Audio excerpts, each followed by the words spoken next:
اس میں 2 رقم ہے 40 آیتیں، عربی میں خبر کو نبا کہتے ہیں۔ اس سورت کی دوسری آیت میں یہ لفظ موجود ہے جس کی مناسبت سے اسے سورہ نبا کہا جاتا ہے۔ اس کو سورہ تسال اور سورہ عما یتساءلون بھی کہتے ہیں، اور یہ دونوں نام اس کی پہلی آیت سے ماخوذ ہیں۔ اس سورت کا مرکزی مضمون یہ ہے کہ اس میں مختلف دلائل سے مرنے کے بعد دوبارہ زندہ کیے جانے کو ثابت کیا گیا ہے۔ نیز اس صورت میں یہ مضامین بیان ہوئے ہیں۔ ابتدا میں قیامت کے بارے میں مشرکین کی باہمی گفتگو کے بارے میں، پنکھا بند کر رہا ہوں وہ ٹھیک ہے۔ ابتدا میں قیامت کے بارے میں مشرکین کی باہمی گفتگو کے بارے میں بتایا گیا، اور قیامت قائم ہونے کی خبر دے کر اس کے واقع ہونے پر دلائل بیان کیے گئے۔ قدرت الہی کے چند آثار بتا کر بعد موت دوبارہ زندہ کیے جانے پر دلائل بیان ہوئے۔ دوبارہ زندہ کیے جانے اور مخلوق کے درمیان فیصلہ کیے جانے کا وقت بتایا گیا۔ آخر میں بتایا گیا کہ جہنم کافروں کے انتظار میں ہے، اور اس کے بعد کافروں کے عذاب کی مختلف اقسام اور نیک مسلمانوں کے ثواب کی مختلف انواع بیان کی گئی۔ سورہ نازعات مکہ مکرمہ میں نازل ہوئی، اس میں 2 رقم 46 آیتیں ہیں۔ ان فرشتوں کو نازعات کہتے ہیں جو انسان کی روح قبض کرتے ہیں، اور چونکہ اس سورت کی پہلی آیت میں ان فرشتوں کی قسم ارشاد فرمائی گئی، اس مناسبت سے اسے سورہ نازعات کہتے ہیں۔ اس سورت کا مرکزی مضمون یہ ہے کہ اس میں توحید، نبوت، مرنے کے بعد دوبارہ زندہ کیے جانے پر کلام کیا گیا ہے، اور اس میں یہ مضامین بیان ہوئے ہیں۔ اس سورت کی ابتدا میں مختلف خدمات پر معمور فرشتوں کی قسم ذکر کر کے بتایا گیا کہ قیامت کے دن کافروں کو ضرور دوبارہ زندہ کیا جائے گا۔ قیامت کے دن کی ہولناکی اور دہشت سے کفار کا جو حال ہوگا وہ بیان کیا گیا۔ مرنے کے بعد دوبارہ زندہ کیے جانے کا انکار کرنے والے کفار کے اقوال بیان کیے گئے، اور ان کفار کا رد کیا گیا۔ عبرت اور نصیحت کے لیے موسیٰ علیہ السلام اور فرعون کا واقعہ بیان کیا گیا کہ کس طرح اس نے حضرت موسیٰ علیہ السلام سے معرکہ آرائی کی اور اس کا انجام کیا ہوا۔ مردوں کو دوبارہ زندہ کیے جانے کا انکار کرنے والوں سے خطاب فرمایا گیا، اور بعض محسوس دلائل بیان کر کے اس چیز پر اللہ کی قدرت کو ثابت کیا گیا۔ یہ بتایا گیا کہ آخرت میں انسان کو اعمال نامے دے کر اپنے تمام دنیاوی اچھے برے اعمال یاد آ جائیں گے، اور جس نے سرکشی کی اور دنیا کی زندگی کو آخرت پر ترجیح دی تو اس کا ٹھکانہ جہنم ہے، اور جو اپنے رب کے حضور کھڑے ہونے سے ڈرا اور اس نے اپنے نفس کو خواہش کی پیروی کرنے سے روکا تو اس کا ٹھکانہ جہنم ہے۔ اس صورت کے آخر میں بتایا گیا کہ جو کافر قیامت قائم ہونے کے وقت کے بارے میں پوچھ رہے ہیں، انہیں وہ وقت بتانا نبی کریم صلی اللہ علیہ وسلم کی ذمہ داری نہیں ہے، بلکہ آپ کی ذمہ داری صرف اللہ کے عذاب سے ڈرانا ہے۔ اور کافر جب اس قیامت کو دیکھیں گے تو اس کی ہولناکی اور دہشت سے اپنی زندگانی کی مدت ہی بھول جائیں گے کہ ہم دنیا میں کتنا زندہ رہے۔ اس کے بعد سورہ عبس کا تعارف ہے۔ سورہ عبس مکہ مکرمہ میں نازل ہوئی، اس میں 1 رکوع ہے، 42 آیتیں ہیں۔ عبس کا معنی تیوری چڑھانا ہے، اور اس سورت کی پہلی آیت میں یہ لفظ موجود ہے، اس مناسبت سے اسے سورہ عبس کہتے ہیں۔ اس سورت کا مرکزی مضمون یہ ہے کہ اس میں اللہ تعالیٰ کی وحدانیت، حضور نور صلی اللہ علیہ وسلم کی رسالت کے بارے میں بیان کیا گیا، اور اخلاقیات کی اعلیٰ تعلیم دی گئی ہے کہ لوگوں کے درمیان ان کے بنیادی حقوق میں مساوات رکھی جائے، اور اس صورت میں یہ مضامین بیان ہوئے ہیں۔ اس صورت کی ابتدائی آیات میں اللہ تعالیٰ نے اپنے حبیب صلی اللہ علیہ وآلہ وسلم کی عظمت و شان ظاہر فرمائی، اور ان کے ایک عاشق حضرت عبداللہ بن ام مکتوم کا واقعہ بیان کیا۔ یہ بتایا گیا کہ قرآن مجید کی آیات تمام مخلوق کے لیے نصیحت ہے، اور جو چاہے ان سے نصیحت حاصل کرے، جو چاہے ان سے اعراض کرے۔ نیز ان آیات کی عظمت و شان بیان کی گئی، اللہ کی نعمتوں کی ناشکری کرنے پر کفار کی سرزنش کی گئی، اور اللہ تعالیٰ کی وحدانیت اور قدرت کے دلائل بیان کیے گئے۔ اس صورت کے آخر میں قیامت کے دہشت ناک مناظر بیان فرمائے گئے، نیز نیک مسلمانوں کا ثواب اور کافروں فاجروں کا عذاب بیان کیا گیا۔ اس کے بعد سورہ تکویر، یہ مکہ مکرمہ میں نازل ہوئی، اس میں 1 رکوع ہے، 29 آیتیں ہیں۔ تکویر کا مطلب ہے لپیٹنا، اور اس صورت کا یہ نام اس کی پہلی آیت میں مذکور لفظ ربط سے ماخوذ ہے۔ حضرت عبداللہ بن عمر رضی اللہ عنہ سے روایت ہے، رسول کریم صلی اللہ علیہ وسلم نے فرمایا، جسے یہ پسند ہو کہ وہ قیامت کو ایسے دیکھے جیسے اس کی نظروں کے سامنے ہے، تو اسے چاہیے کہ وہ سورہ اذا الشمس کورت اور سورہ اذا السماء انفطرت اور سورہ اذا السماء انشقت پڑھے۔ اس سورت کا مرکزی مضمون یہ ہے کہ اس میں قیامت کے احوال بیان کیے گئے ہیں، قرآن مجید کے اللہ کا کلام ہونے کو ثابت کیا گیا ہے، اور اس میں یہ مضامین بیان ہوئے ہیں۔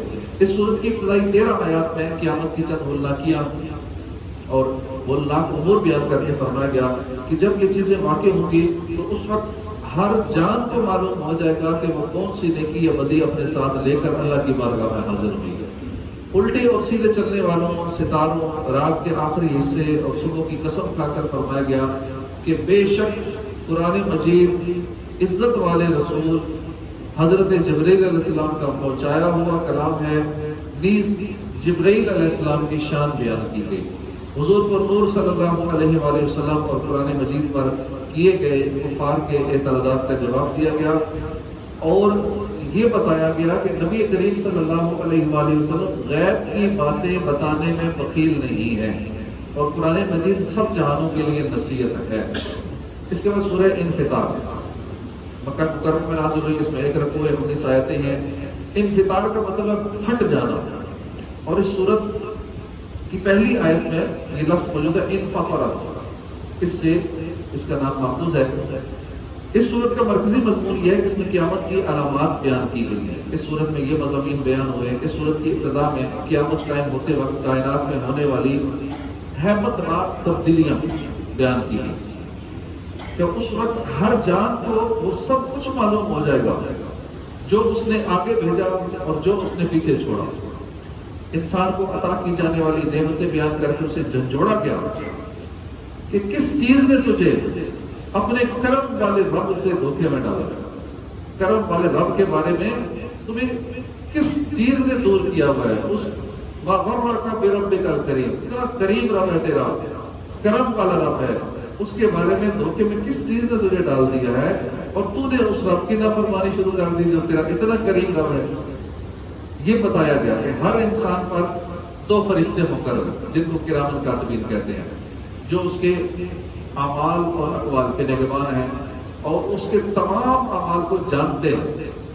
اس سورت کے آخر میں نیکوں اور بدکاروں کا انجام بیان کیا گیا اور قیامت کے دن کے احوال بیان کیے گئے۔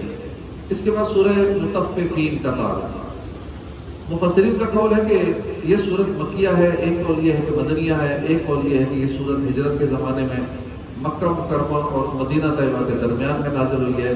اس میں 1 رکوع ہے، 36 آیتیں ہیں۔ مطففین کا مطلب ہے کہ میجرمنٹ پوری نہ کرنا، ناپ تول میں کمی کرنا، ناپ تول میں کمی کرنے والے مطففین ہیں۔ اس سورت کی پہلی آیت میں یہ لفظ موجود ہے، اسی مناسبت سے اس کا نام یہ ہے سورہ مطففین۔ اس سورت کا مرکزی مضمون یہ ہے کہ اس میں اسلام کے بنیادی عقائد بیان کیے گئے، ناپ تول میں کمی کرنے والوں کی مذمت کی گئی، اور اس میں یہ مضامین بیان ہوئے ہیں۔ اس سورت کی ابتدا میں ناپ تول میں کمی کرنے کے بارے میں شدید وعید بیان کی گئی۔ یہ بتایا گیا کہ کافروں کا اعمال نامہ سب سے نیچی والی جگہ سجین میں لکھا ہوا ہے، اور جس دن وہ اعمال نامہ نکالا جائے گا تو اس دن قیامت کے منکروں کے لیے خرابی ہے۔ نیز یہ بتایا گیا کہ قیامت کے دن کو وہی جھٹلاتا ہے جو سرکش ہو، جو گناہگار ہو۔ جو کافر قرآن مجید کو سابقہ لوگوں کی کہانیوں پر مشتمل کتاب کہتے تھے، ان کا رد کیا گیا، اور یہ بتایا گیا کہ جس طرح وہ دنیا میں اللہ تعالیٰ کی وحدانیت کا اقرار کرنے سے محروم رہے، اسی طرح قیامت کے دن وہ اللہ کا دیدار کرنے سے محروم رہے، اور ان کا ٹھکانہ جہنم ہے۔ نیک لوگوں کے نمایاں اعمال کی جگہ اور ان کی جزا بیان کی گئی۔ اس صورت میں آخر میں یہ بیان کیا گیا کہ جو کافر مسلمانوں پر ہنستے ہیں، مسلمانوں کا مذاق اڑاتے ہیں، قیامت کے دن ان کی رسوائی اور دردناک انجام دیکھ کر مسلمان ان پر ہنسیں گے۔ اس کے بعد سورہ انشقاق سنی ہم نے، یہ مکہ مکرمہ میں نازل ہوئی۔ اس سورت میں 1 رکوع ہے، 25 آیتیں ہیں۔ انشقاق کا مطلب ہے پھٹنا۔ اس سورت کی پہلی آیت میں موجود لفظ انشقت سے یہ لفظ ماخوذ ہے۔ اس صورت کا مرکزی مضمون یہ ہے کہ اس میں قیامت کی ہولناکیاں بیان کی گئیں اور اس صورت میں یہ مضامین بیان ہوئے۔ اس صورت کی ابتدا میں قیامت قائم ہوتے وقت کائنات میں ہونے والی بعض تبدیلیاں ذکر کی گئیں۔ یہ بتایا گیا کہ ہر انسان مرنے کے بعد اللہ کی بارگاہ میں حاضر ہو کر اپنے اعمال کا حساب ضرور دے گا اور اپنے اعمال کے مطابق جزا یا سزا پائے گا۔ یہ بیان کیا گیا کہ قیامت کے دن جن لوگوں کو اعمال نامہ دائیں ہاتھ میں دیا جائے گا ان سے آسانی سے حساب لیا جائے گا اور وہ اپنے جنتی گھر والوں کی طرف خوشی خوشی لوٹے گا، اور جنہیں اعمال نامہ پیٹھ کے پیچھے سے دیا جائے گا تو وہ عذاب سے چھٹکارا پانے کے لیے موت مانگیں گے، یا اللہ موت آ جائے ہمارے عذاب سے جان چھوٹ جائے، انہیں جہنم کی بھڑکتی ہوئی آگ میں ڈال دیا جائے گا۔ شفق، رات اور چاند کی قسم ذکر کر کے فرمایا گیا کہ قیامت کے دن مشرکین ہولناک امور اور مشکل ترین اعمال کا سامنا کریں گے۔ اس صورت کے آخر میں کفار، مشرکین، ملحدوں وغیرہ کی ایمان قبول نہ کرنے پر سرزنش کی گئی اور دردناک عذاب سے ڈرایا گیا، اور جو لوگ ایمان لائے، نیک اعمال کیے تو انہیں دائمی ثواب کا مژدہ یعنی خوشخبری سنائی گئی۔ اس کے بعد سورہ بروج مکہ مکرمہ میں نازل ہوئی، اس میں 1 رکوع 22 آیتیں ہیں۔ ستاروں کی جو منازل ہیں ان کو بروج کہتے ہیں، بروج۔ اور اس سورت کی پہلی آیت میں اللہ پاک نے برجوں والے آسمان کی قسم ارشاد فرمائی ہے، تو اسے اسی مناسبت سے سورہ بروج کے نام سے موسوم کیا گیا۔ حضرت جابر بن سمرہ فرماتے ہیں کہ حضور کو روز صلی اللہ علیہ وسلم ظہر اور عصر کی نماز میں وَالسَّمَاءِ وَالطَّارِقِ وَالسَّمَاءِ ذَاتِ الْبُرُوجِ ان دونوں جیسی صورتیں تلاوت فرماتے تھے۔ حضرت ابو ہریرہ فرماتے ہیں کہ حضور اقدس صلی اللہ علیہ وسلم نے حکم دیا کہ عشاء کی نماز میں وہ 4 صورتیں تلاوت کی جائیں جن کے شروع میں آسمان کا ذکر ہے۔ اس صورت کا مرکزی مضمون یہ ہے کہ اس میں سابقہ امتوں کے اعمال بیان کر کے حضور اور نور صلی اللہ علیہ وسلم اور ان کے صحابہ کو کفار کی طرف سے پہنچنے والی اذیتوں پر تسلی دی گئی، اور اس صورت میں یہ مضامین بیان کیے گئے۔ اس صورت کی ابتدائی آیات میں آسمان، قیامت کے دن، جمعہ اور عرفہ کے دن کی قسمیں ذکر کر کے فرمایا گیا کہ کفار قریش بھی اسی طرح ملعون ہے جس طرح بھڑکتی آگ والی کھائی والوں پر لعنت کی گئی تھی۔ سابقہ امتوں جیسے اصحاب الاخدود، فرعون، ثمود کے واقعات بیان کیے گئے، اور انہیں انہی واقعات کے ضمن میں بتایا گیا کہ جنہوں نے مسلمان مردوں اور عورتوں کو آزمائش میں مبتلا کیا وہ حالت کفر میں مر گئے تو ان کے لیے جہنم کا عذاب ہے۔ یہ بتایا گیا کہ اللہ تعالیٰ جب کسی ظالم کو پکڑتا ہے تو اس کی پکڑ بڑی شدید ہے، اور وہ مردوں کو دوبارہ زندہ کرنے پر قادر ہے، توبہ کرنے والوں کو بخشنے والا ہے، نیک بندوں سے محبت فرمانے والا ہے، عزت والے عرش کا مالک ہے، ہمیشہ جو چاہے کرنے والا ہے۔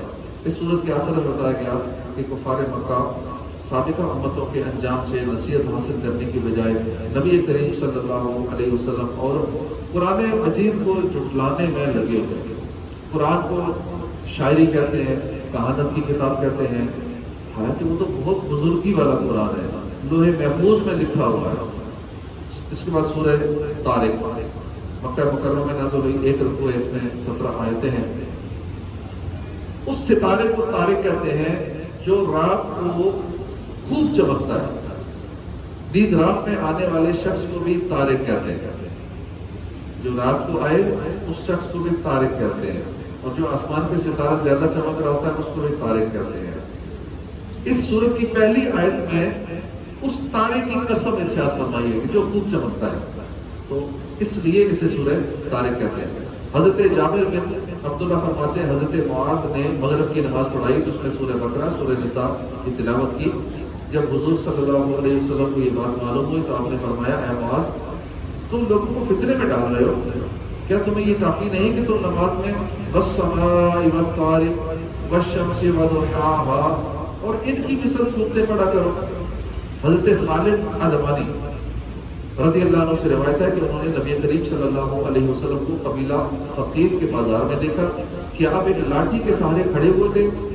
جب آپ ثقیف والوں کے پاس مدد طلب کرنے آئے تو میں نے انہیں والسماء والطارق کی تلاوت کرتے ہوئے سنا، یہاں تک کہ آپ نے پوری سورت ختم فرما لی۔ میں نے سورت کو اس صورت کو دور جاہلیت میں یاد رکھا، پھر اسلام قبول کرنے کے بعد اسے پڑھا۔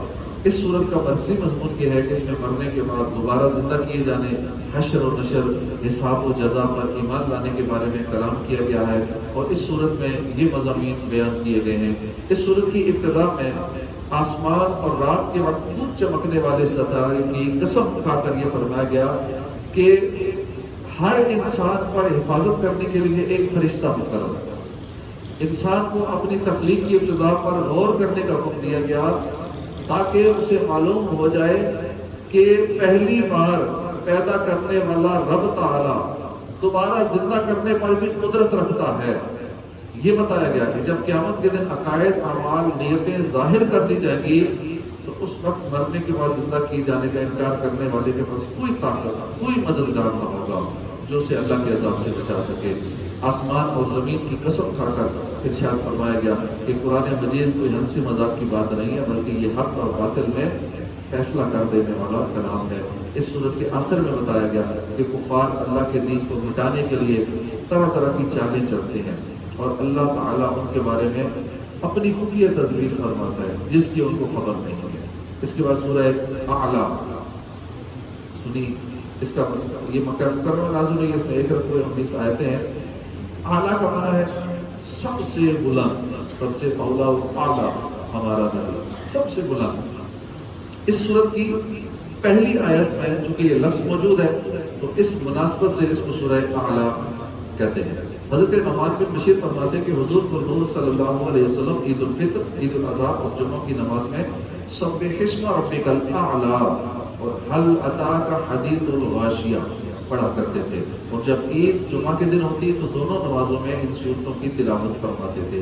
حضرت عائشہ صدیقہ رضی اللہ عنہ فرماتی ہیں نبی کریم صلی اللہ علیہ وسلم وطر کی پہلی رکعت میں سبح اسم ربک الاعلیٰ، دوسری رکعت میں قل یا ایھا الکافرون، اور تیسری رکعت میں قل هو اللہ احد پڑھا کرتے تھے۔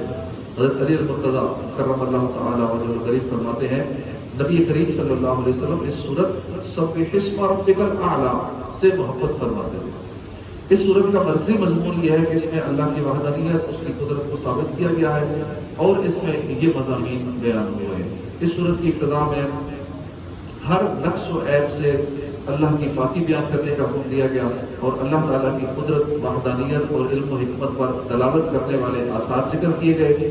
یہ بتایا گیا کہ اللہ تعالیٰ نے اپنے حبیب صلی اللہ علیہ وآلہ وسلم کے لیے قرآن مجید یاد کرنا آسان کر دیا ہے، اور آپ صلی اللہ علیہ وسلم اسے کبھی نہیں بھولیں گے۔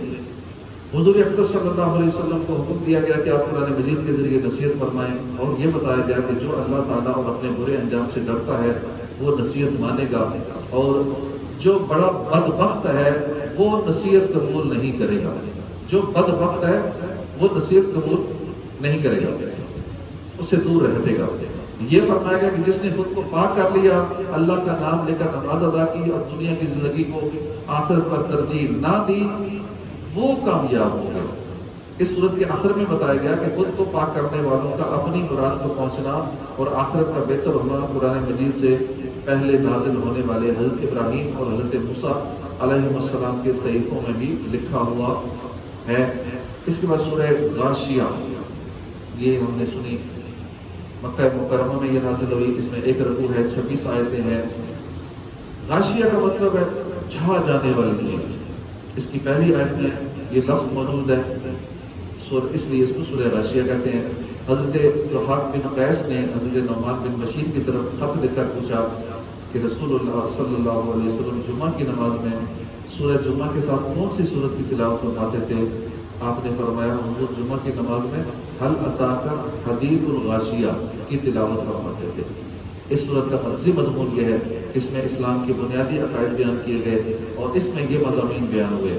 اس کی ابتدا میں قیامت کی ہولناکیاں، کفار کی بدبختی، مسلمانوں کی خوش بختی، اہل جنت اور اہل جہنم کے اوصاف بیان کیے گئے، اللہ تعالیٰ کی وحدانیت، قدرت اور علم و حکمت پر اونٹ کی تخلیق، آسمان کی بلندی، پہاڑوں کو زمین میں نصب کرنے اور زمین کو بچھانے کے ذریعے استدلال کیا گیا۔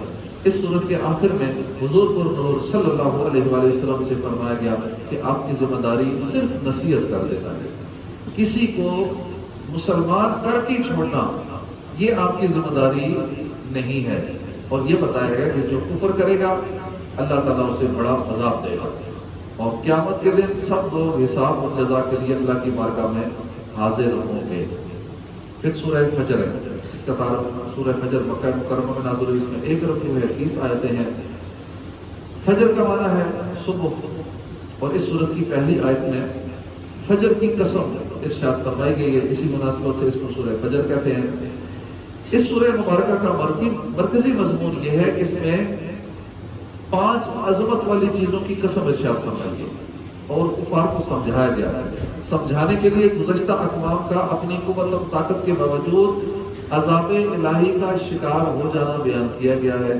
نیز اس صورت میں یہ مضامین بیان ہوئے، غافلوں کی غفلت، ان کی فطرت اور کردار کا بیان ہے، برائیوں کی جڑ یعنی مال کی محبت برائیوں کی جڑ، اور اس کے اثرات کا تذکرہ ہے۔ پھر قیامت کی ہولناکیوں اور عذاب الہی کی شدت کا بیان ہے۔ آخر میں مخلصین اور مومنین کا انعام اکرام کا ذکر کیا گیا ہے۔ اس کے بعد سورہ بلد، یہ مکہ مکرمہ میں نازل ہوئی، اس میں ایک رکوع ہے، 20 آیتیں ہیں۔ بلد کا مطلب ہے شہر، جیسے بلدیہ، تو بلد کا معنی ہے شہر۔ اس سورت کی پہلی آیت میں اللہ نے اپنے حبیب کے شہر مکے کی قسم ارشاد فرمائی، اس مناسبت سے اسے سورہ بلد کہا جاتا ہے۔ اس سورت کا مرکزی مضمون یہ ہے کہ اس میں انسان کی سعادت اور بدبختی کے بارے میں کلام کیا گیا ہے، اور اس میں یہ مضامین بیان ہوئے ہیں۔ اس کی ابتدا میں اللہ نے شہر مکہ کی حضرت ابراہیم علیہ السلام اور اپنے حبیب کی قسم ذکر کر کے فرمایا کہ بے شک ہم نے آدمی کو مشقت میں رہتا پیدا کیا۔ بری جگہ اور بری نیت سے مال خرچ کرنے کی مذمت بیان کی گئی، اور یہ بتایا گیا کہ وہ یہ نہ سمجھے کہ اسے کوئی نہیں دیکھ رہا، کیونکہ اللہ تعالیٰ سے دیکھ رہا ہے۔ یہ بیان کیا گیا کہ اللہ تعالیٰ نے انسان کو 2 آنکھیں، زبان، 2 ہونٹ دیے ہیں، اور اس کے سامنے اچھائی اور برائی دونوں کے راستے واضح کر دیے۔ اب اسے اختیار ہے کہ اپنی عقل کو استعمال کرتے ہوئے وہ کون سا راستہ اختیار کرتا ہے، جس راستے کو چاہے چنے۔ اس صورت کے آخر میں مال خرچ کرنے کے مصارف بیان کیے گئے، اور یہ بتایا گیا کہ ان جگہوں پر مال خرچ کرنے والا اگر ان لوگوں میں سے ہو جو ایمان لائے اور انہوں نے آپس میں صبر کی نصیحتیں کی اور آپس میں مہربانی کی تاکیدیں کی، تو وہ عرش کی دائیں جانب ہوں گے اور ان کے دائیں ہاتھ میں نامہ اعمال دیا جائے گا۔ نیز یہ بیان کیا گیا کہ کافروں کو بائیں ہاتھ میں اعمال نامہ دیا جائے گا اور ان پر ہر طرف سے بند کی ہوئی آگ ہوگی۔ اس کے بعد سورہ شمس، یہ مکہ مکرمہ میں نازل ہوئی، اس میں ایک رکوع ہے، 15 آیتیں ہیں۔ سورج کو عربی میں شمس کہتے ہیں، اور اس سورت کی پہلی آیت میں سورج کی قسم ارشاد فرمائی گئی ہے، اسی مناسبت سے اسے سورہ شمس کہا جاتا ہے۔ حضرت بریدہ رضی اللہ عنہ فرماتے ہیں کہ حضور کو نور صلی اللہ علیہ وسلم عشاء کی نماز میں والشمس وضحاها اور اس کے مشابہ صورتیں پڑھا کرتے تھے۔ حضرت جابر بن سمرہ فرماتے ہیں حضور اقدس صلی اللہ علیہ وسلم نے انہیں فجر کی نماز پڑھائی تو اس میں والشمس وضحاها اور والسماء والطارق کی تلاوت فرمائی۔ اس سورت کا مرکزی مضمون لوگوں کو نیک اعمال کرنے کی ترغیب دینا، گناہ کرنے سے ڈرانا، اور اس میں یہ مضامین بیان ہوئے۔ اس سورت کی ابتدا میں اللہ تعالیٰ نے سورج، چاند، دن، رات، آسمان، زمین، انسانوں کے نفس اور اپنی ذات کی قسم ذکر کر کے فرمایا کہ جس نے اپنے نفس کو برائی سے پاک کر لیا وہ کامیاب ہو گیا، اور جس نے نفس کو گناہوں میں چھپا دیا وہ ناکام ہو گیا۔ کفار مکہ کے سامنے اللہ تعالیٰ نے اپنے رسول حضرت صالح علیہ السلام اور ان کی نافرمانی کرنے والوں کا حال بیان کیا تاکہ ان پر یہ واضح ہو جائے کہ جس طرح حضرت صالح علیہ السلام کی نافرمانی کرنے کی وجہ سے وہ لوگ ہلاک ہو گئے، اسی طرح سید المرسلین صلی اللہ علیہ وآلہ وسلم کی نافرمانی کرنے کی وجہ سے ان کو بھی ہلاک کیا جا سکتا ہے۔ اس کے بعد سورہ لیل، یہ مکہ مکرمہ میں نازل ہوئی، اس میں ایک رکوع ہے، 21 آیتیں ہیں۔ رات کو عربی میں لیل کہتے ہیں اور اس سورت کی پہلی آیت میں اللہ نے رات کی قسم ارشاد فرمائی، اس لیے اس کو سورہ لیل کہتے ہیں۔ حضرت جابر بن سمرہ فرماتے ہیں سرکار دو عالم صلی اللہ علیہ وسلم ظہر کی نماز میں واللیل اذا یغشا پڑھا کرتے تھے۔ اس سورت کا مرکزی مضمون یہ ہے کہ اس میں انسان کے عمل اور آخرت میں اس کی جزا کے بارے میں بیان کیا گیا ہے، اور اس میں یہ مضامین بیان ہوئے۔ اس سورت کی ابتدائی آیات میں رات، دن، مذکر اور مؤنث کو پیدا کرنے والے رب کی قسم ذکر کر کے ارشاد فرمایا گیا کہ اے لوگوں، بے شک تمہارے اعمال جدا گانا ہے، کہ کوئی جنت کے لیے عمل کرتا ہے، کوئی جہنم کے لیے عمل کرتا ہے۔ اللہ تعالیٰ کی راہ میں خرچ کرنے والے، ممنوع اور حرام کاموں سے بچنے والے، دین اسلام کو سچا ماننے والے کی فضیلت بیان کی گئی۔ راہ خدا میں مال خرچ کرنے میں بخل کرنے والے، ثواب اور آخرت سے بے پرواہ بننے والے، دین اسلام کو جھٹلانے والے کے بارے میں وعید بیان کی گئی۔ یہ بتایا گیا کہ ہدایت دینا اللہ کے ذمہ کرم پر ہے، اور وہی دنیا و آخرت کا مالک ہے۔ اللہ تعالیٰ نے نار جہنم کے عذاب سے ڈرایا اور بتایا کہ یہ عذاب اس سے ملے گا جس نے قرآن مجید اور حضور اور نور صلی اللہ علیہ وسلم کی نبوت کا انکار کیا۔ اس صورت کے آخر میں یہ بتایا گیا کہ جس نے کسی کا بدلہ اتارنے اور ریاکاری اور نمائش کے طور پر مال خرچ نہیں کیا، بلکہ صرف اللہ کی بارگاہ میں پاکیزگی حاصل کرنے کے ارادے سے مال خرچ کیا، تو اسے اس آگ سے دور رکھا جائے گا اور وہ اللہ کی بے پناہ انعامات پر خوش ہو جائے گا۔ ان آیات کے مصداق حضرت ابوبکر صدیق ہے۔ اس کے بعد سورہ والضحیٰ سنی، یہ مکہ مکرمہ میں نازل ہوئی، اس میں ایک رکوع ہے، 11 آیتیں ہیں۔ والضحیٰ نام رکھنے کی وجہ، چاشت کے وقت کو عربی میں والضحیٰ کہتے ہیں۔ اس سورت کی پہلی آیت میں اللہ نے چاشت کے وقت کی قسم ارشاد فرمائی، اس مناسبت سے اسے سورہ والضحیٰ کہتے ہیں۔ اس سورت کا مرکزی مضمون یہ ہے کہ اس میں حضور کو نور صلی اللہ علیہ وسلم کی شخصیت کے بارے میں کلام کیا گیا، اور اس میں یہ مضامین بیان ہوئے۔ اس سورت کی ابتدا میں اللہ نے چڑھتے دن اور رات کی قسم ذکر کر کے نبی کریم صلی اللہ علیہ وسلم پر کیے گئے کفار کے اعتراض کا جواب دیا۔ نبی کریم صلی اللہ علیہ وسلم سے فرمایا گیا کہ آپ کے لیے ہر پچھلی گھڑی پہلی سے بہتر ہے، اور اللہ آپ کو اتنا دے گا کہ آپ راضی ہو جائیں گے۔ حضور اکرم صلی اللہ علیہ وسلم کے بچپن میں اللہ نے ان پر جو انعامات فرمائے وہ بیان کیے گئے۔ اس صورت میں آخر میں یتیم پر سختی کرنے، سائل کو جھڑکنے سے منع کیا گیا، اور اللہ کی نعمت کا خوب چرچا کرنے کا حکم دیا گیا۔ اس کے بعد سورہ الم نشرح یہ سنیے، اس میں ایک رکوع ہے، 8 آیتیں ہیں، یہ مکہ مکرمہ میں نازل ہوئی ہے۔ اس سورت کے 3 نام ہیں، سورہ شرح، سورہ انشراح اور سورہ الم نشرح۔ یہ تینوں نام اس سورت کی پہلی آیت سے محفوظ ہیں۔ اس سورت کا مرکزی مضمون یہ ہے کہ اس میں تاجدار رسالت صلی اللہ علیہ وسلم کی شخصیت، آپ کی سیرت مبارکہ پر کلام کیا گیا، اور اس میں یہ مضامین بیان کیے گئے۔ اس سورت کی ابتدا میں سید المرسلین صلی اللہ علیہ وسلم کو عطا کی گئی نعمتیں بیان کی گئی کہ اللہ تعالیٰ نے آپ کی خاطر ہدایت، معرفت، نصیحت، نبوت اور علم و حکمت کے لیے آپ کے سینہ اقدس کو کشادہ اور وسیع کر دیا، اور شفاعت قبول کیے جانے والا بنا کر آپ کے اوپر سے امت کے گناہوں کے غم کا وہ بوجھ دور کر دیا، جس نے آپ کی پیٹھ توڑ دی اور آپ کی خاطر آپ کا ذکر بلند کر دیا۔ مشکلات اور مصائب کے بعد آسانیاں عطا کرنے کا وعدہ فرمایا۔ اس سورت کے آخر میں نماز سے فارغ ہونے کے بعد آپ صلی اللہ علیہ وسلم کو آخرت کے لیے دعا کرنے اور اللہ تعالیٰ پر توکل کرتے رہنے کا حکم دیا۔ اعلیٰ حضرت امام احمد رضا کے والد ماجد حضرت علامہ مولانا نقی خان رحمۃ اللہ علیہ اس سورہ مبارکہ کی 445 صفحات پر مشتمل ایک تفسیر لکھی ہے، جس کا نام ہے الکلام الاوضح فی تفسیر الم نشرح، اور اردو نام ہے انوار جمال مصطفیٰ۔ 8 آیات پر مشتمل اس سورت کی 445 صفحات پر مشتمل تفسیر پڑھ کر قرآن مجید کی جامعیت کا کچھ اندازہ لگایا جا سکتا ہے۔ جب 8 آیات اتنی بڑی تفسیر ہے کہ 445 صفحات اعلیٰ حضرت کے والد صاحب نے لکھے، اس تفسیر کو پڑھنا چاہیے، ہمارے جمال مصطفیٰ۔ پھر سورہ والتین ہے، مکہ مکرمہ میں نازل ہوئی، اس میں 1 رکوع ہے، 8 آیتیں ہیں۔ انجیل کو عربی میں 3 کہتے ہیں، والتین۔ اس سورت کی آیت نمبر 1 میں اللہ نے انجیل کی قسم ارشاد فرمائی، اسی مناسبت سے اس کو سورہ والتین کہتے ہیں۔ حضرت براء بن عازب فرماتے ہیں، میں نے عشاء کی نماز میں حضور کو والتین والزیتون کی تلاوت کرتے ہوئے سنا، میں نے آپ سے زیادہ اچھی آواز کے ساتھ قرات کرتے ہوئے کسی کو نہیں سنا۔ اس صورت کا مرکزی مضمون یہ ہے کہ اس میں انسان اور اس کے عقیدے سے متعلق کلام کیا گیا ہے، اور اس میں یہ مضامین بیان کیے گئے ہیں۔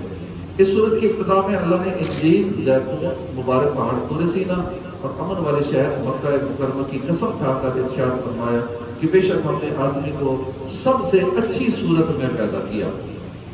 یہ بتایا گیا کہ اگر آدمی نے اللہ تعالیٰ کی وحدانیت کا اقرار نہیں کیا اور نبی کریم صلی اللہ علیہ وسلم کی تصدیق نہ کی تو اسے جہنم کے سب سے نچلے طبقے میں ڈال دیا جائے گا۔ اور جن لوگوں نے اللہ کو واحد معبود مانا، اس کے حبیب صلی اللہ علیہ وسلم کی تصدیق کی، انہوں نے اچھے کام کیے، تو ان کے لیے بے انتہا ثواب ہے۔ اس صورت کے آخر میں مرنے کے بعد دوبارہ زندہ کیے جانے، حساب اور جزا کا انکار کرنے والے کی مذمت بیان کی گئی ہے۔